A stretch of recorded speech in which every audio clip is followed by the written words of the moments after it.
Hey, it's Andy from Crankshaft Culture.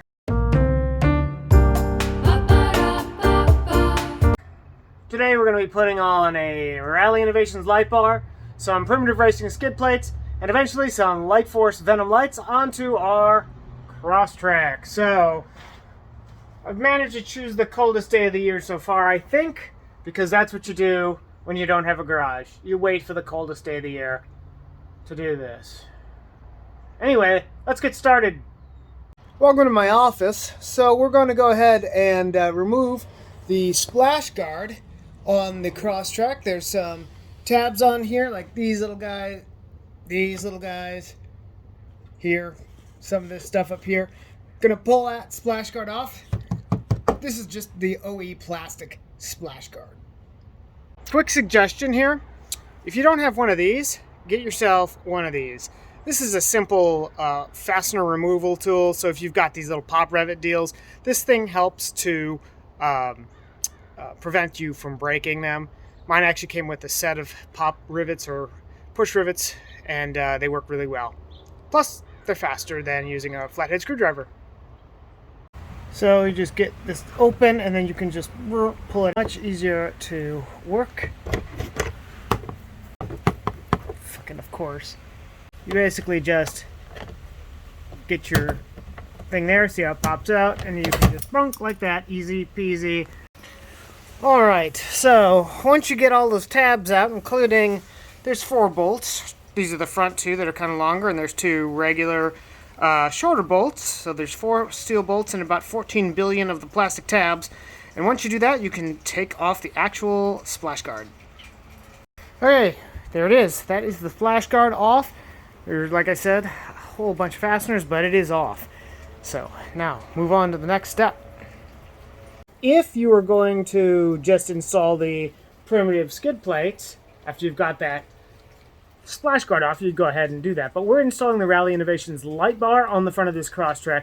So there's 2 things. First of all, you have to have the skid plate from Primitive modified to accept the Rally Innovations bar. So the folks at Primitive actually did that for me. You can request that. And then you can do it yourself as well. There's some instructions and measurements on Rally Innovations website to do so, but ours is already pre-trimmed. So let's go ahead and start getting that light bar installed. To get the Rally Innovations bar on, you are going to need to pull these off. These are just plastic spacers. They just kind of pull off. They're not anything special in terms of specialty tools. They just kind of pull off. So we'll pull those off and set them aside. Here's where the magic starts to happen. We're going to take the Rally Innovations bar here and the hardware, and we're going to bolt it onto the radiator supports. So you've got these 2 M8 bolts and a couple of spacers, washers, lock nuts, and those go ahead and are going to get bolted onto the underside here, specifically those holes where we pulled those plastic spacers off. So this is where things get interesting. We're installing the Rally Innovations light bar with the primitive skid plate. So that actually is going to cause a little bit of a deviation from both companies' instructions. You'll need to make sure that the skid plate from Primitive is modified to accept the Rally Innovations bar. That includes these notches, as well as shortening some of the mounting points here. The first thing you'll do is install these bolts. They actually have a welded on nut. Torque those down to 18 foot-pounds. Then you'll use their short spacers. And then you install the Rally Innovations bar, sorry for the lack of focus there, on the vehicle. And then you'll install the skid plate on top of that. So let's go ahead and do that. So after a little bit of finagling and then reading the instructions, it works best to start the skid plate at the bottom, like the back side, using the bolts that go into the chassis, and then working your way up to the front here and getting everything hung. Now, when you use the Rally Innovations light bar in conjunction with the Primitive Racing skid plate, the modified version, this is what you get, actually. So in this cylinders, these spacers here, are bolts from Primitive that screw into the radiator supports. You'll remove the plastic OEM support spacers, and then you'll screw those in. Those have a welded nut, and then there's a big washer. You can kind of see that at the top there. So the top part up here is a Primitive spacer. Then you see the black bar here. That is from Rally Innovations. That's the support, or the brace as they refer to it. And this lower part down here, that is the spacer that is welded onto the Primitive skid plate.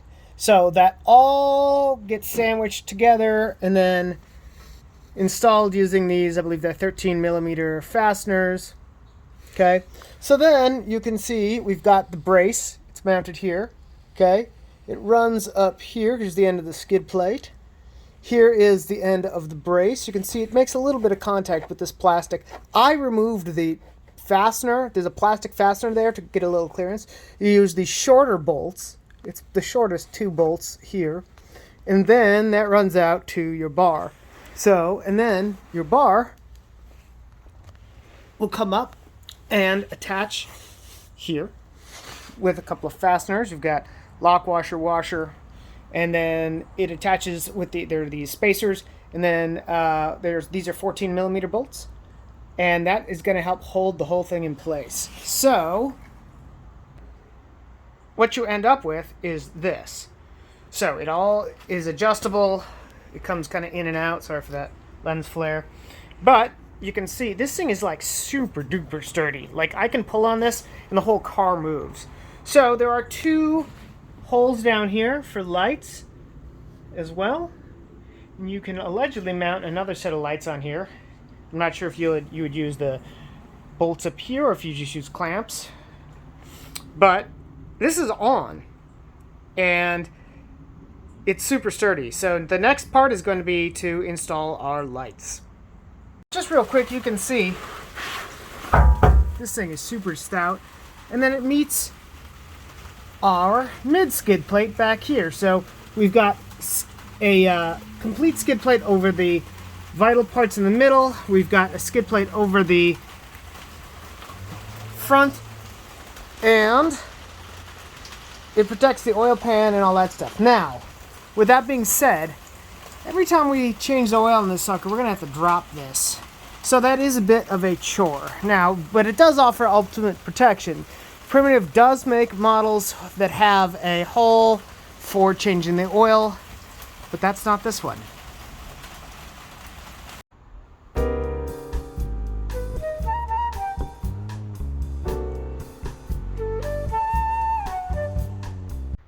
Now that we have the Lightforce Venom lights installed on the Rally Innovations bar, we need to wire them up. This is honestly my least favorite part of the installation on any vehicle, is having to find that place to run the switch and the wiring through the firewall. But through watching a couple other videos and so on and so forth, and having done this before, I know where to go. So this is where we go. So we've got the engine here, clearly. I've got my headlamp on for a little bit more visibility. So a good place to run it through is, we're searching, where is it? There it is. So you can see this area. Let's see if I can get my hand in there. Right here.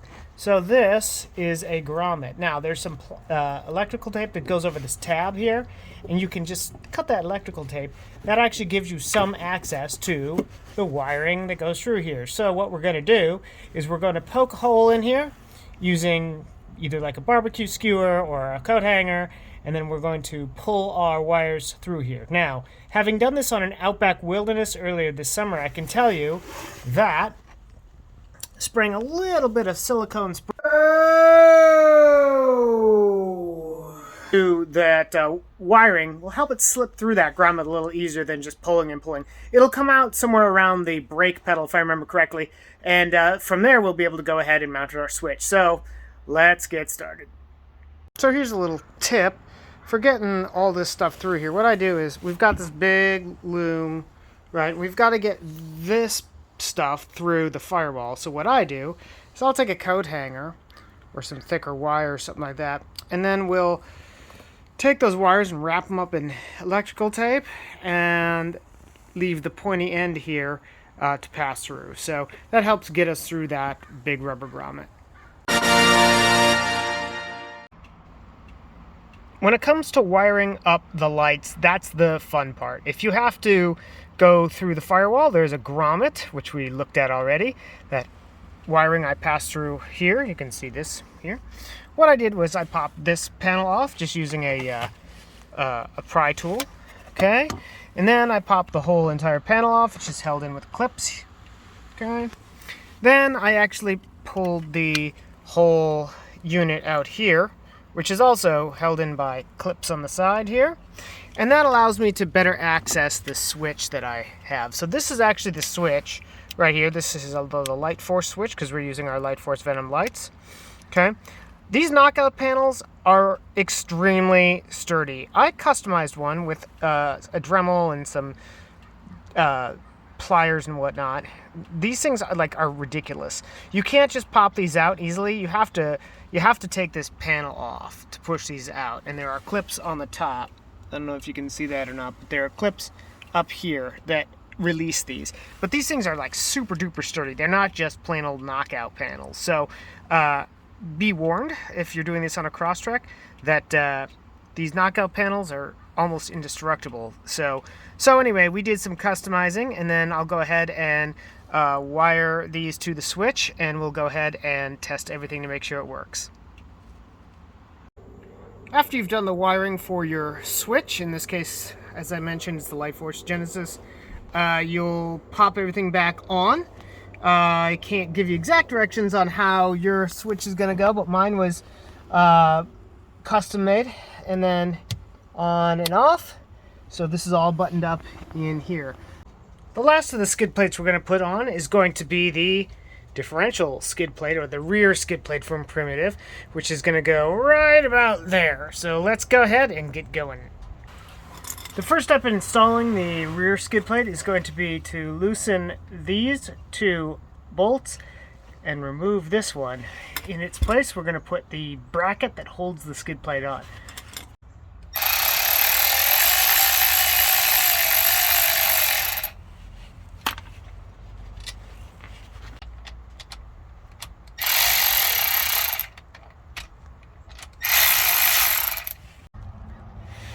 So you can see here we've got the bracket on, and then this all just rotates into place behind these bolts like so. And then we'll just go ahead and tighten those down, and we'll move on to the next step. By the way, you'll want to tighten these bolts down to 14 foot-pounds. Now that our bracket is installed, we're going to move forward here and undo these 17 mil nuts and install Primitive's replacements so we can get the skid plate on. So with the nuts removed, you can see the bolts will come through here, and then this is the skid plate, and it'll bolt up at the back. Using a 4 mil Allen wrench, this little guy here, we're going to go ahead and install the countersunk bolts towards the bottom, flush mounted, and then we'll just go ahead and tighten those up. There's going to be 4 of them, one there, 2 here, and one on the other side.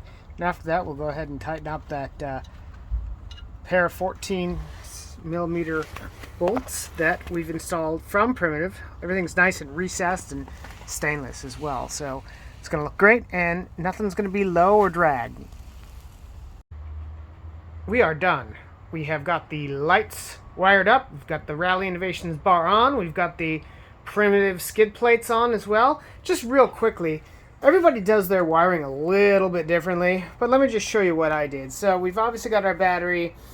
What I did was I ran the loom through this hole down here, and then ran them through the grills, back through to the lights. I have a lot of excess wire for this, so I took this cover off and neatly nested everything there Can't say I'm a huge fan of the way I did this over here.